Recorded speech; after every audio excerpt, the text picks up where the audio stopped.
जी देखिए, सूत्रों के हिसाब से जो जानकारी मिल रही है उसके मुताबिक ये कि दोनों ही देशों में पाकिस्तान के बीच जो फायरिंग है और जो सैन्य गतिविधि है उसको रोकने की का एक फैसला है वो दोनों देशों के बीच सीधे संवाद के जरिए हुआ है। ये हमें हमारे सूत्र जो हैं वो बता रहे हैं। और जो पाकिस्तान के डीजीएमओ है उन्होंने उनकी तरफ से कॉल किया गया भारत के डीजीएमओ को इस दोपहर को, और उसके बाद जो है डिस्कशन हुआ और उसके बाद जो है इस अंडरस्टैंडिंग तक यानी कि इस समझ तक पहुंचा गया। There is no decision to hold talks on any other issue at any other place. इसका जो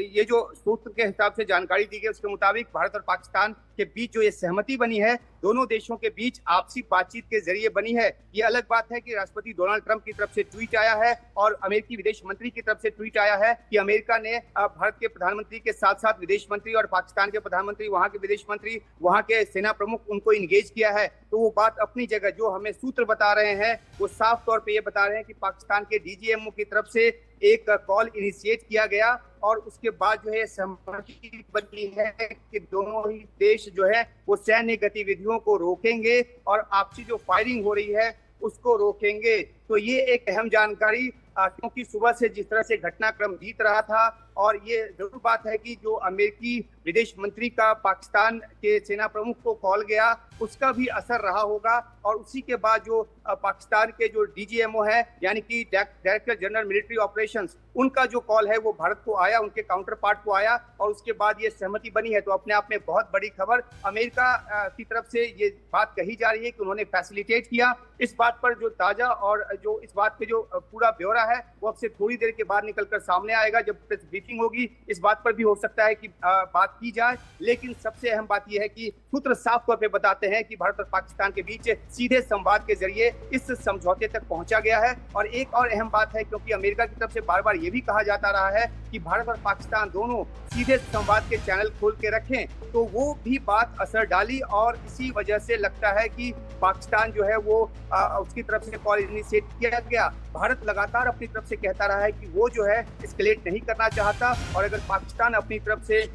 जो हमले है वो ना करे तो भारत रिटेलिएट नहीं करेगा। तो भारत कॉन्स्टेंटली और कंटिन्यूसली अपने इस पोजीशन पे बना रहा और उसके बाद जो है पाकिस्तान जो है वो हमले करता रहा, भारत रिटेलिएट करता रहा। लेकिन जब पाकिस्तान डीजीएमओ की तरफ से सीधा कॉल आया है उसके बाद से ये सहमति बनी है कि दोनों देश आपस में डिसएंगेज करेंगे और जो हवाई जरिए से जो एक दूसरे पर हमला हो रहा है या फिर जो फायरिंग हो रही है बॉर्डर पे उसको अभी के लिए रोके जाने का जो फैसला है वो किया गया है। लेकिन उमा, इसमें एक बात ये भी बात ध्यान देने वाली है, जैसे कि आप भी यहाँ पर जिक्र कर रहे थे कि मार्को रूबियो ने वहाँ पर सेना अध्यक्ष से जब बात की तब चीजें यहाँ पर आगे बढ़ी हैं, तो वहाँ पर सरकार की कितनी अहमियत है फिलहाल?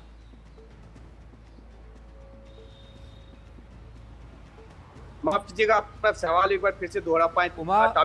यहाँ पर सेना के असर की बात लगातार होती है कि वहाँ की सेना सरकार की कितनी सुनती है, और ये खबर जब आई कि मार्को रूबियो ने सेना अध्यक्ष से वहां पर बात की तब चीजें यहाँ पर आगे बढ़ी हैं। ऐसे में जो वहाँ की सरकार है उसको लेकर भी कई तरह के सवाल यहाँ पर उठते हैं कि उनसे बात करके चीजें आगे नहीं बढ़ पा रही थी और सेना कितना असर पाकिस्तान में इस वक्त रखती है कि तनाव बढ़ाती है भारत के साथ, और उनसे बात जब होती है अमेरिका के विदेश मंत्री की तब चीजें आगे बढ़ती।